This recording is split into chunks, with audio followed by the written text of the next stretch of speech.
In today's video, I'm going to teach you how to set up parent and sub-accounts in your chart of accounts in QuickBooks Online.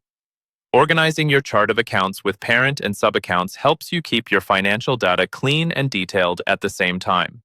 Parent accounts act like big folders, while sub-accounts are the specific categories that live inside those folders.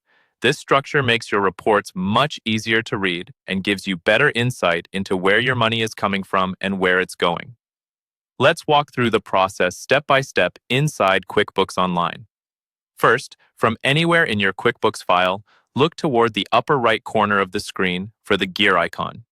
This is your settings menu. Go ahead and click on that gear icon to open up the list of options. From the menu that appears, find and select Chart of Accounts. This is the central place where all of your accounts live, including assets, liabilities, income, and expenses. Once the Chart of Accounts page loads, you'll see a list of all existing accounts in your company file. To create a new account, look for the New button, usually toward the top right of the Chart of Accounts screen, and click it.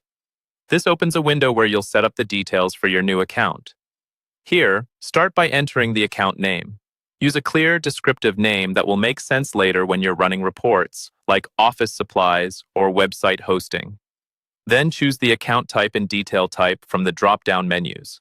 The account type determines where this account appears on your financial statements, and the detail type gives QuickBooks a bit more context about how you're using the account. Take a moment to choose the options that best match what this account is for. Next, to turn this new account into a sub-account, look for the checkbox that says, "Make this a sub-account," and click it. When you check that box, a Parent Account drop-down menu will appear. Open the Parent Account dropdown and select the main account you want this to roll up under.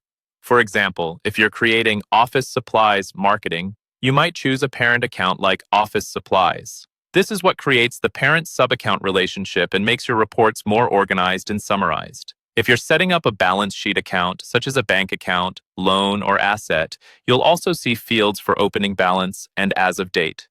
Enter the starting balance for this account and the date that balance is accurate.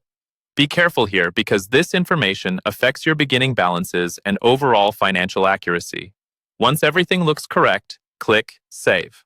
QuickBooks will add the new sub-account under its parent in the Chart of Accounts list, and you're ready to start using it in your transactions and reports.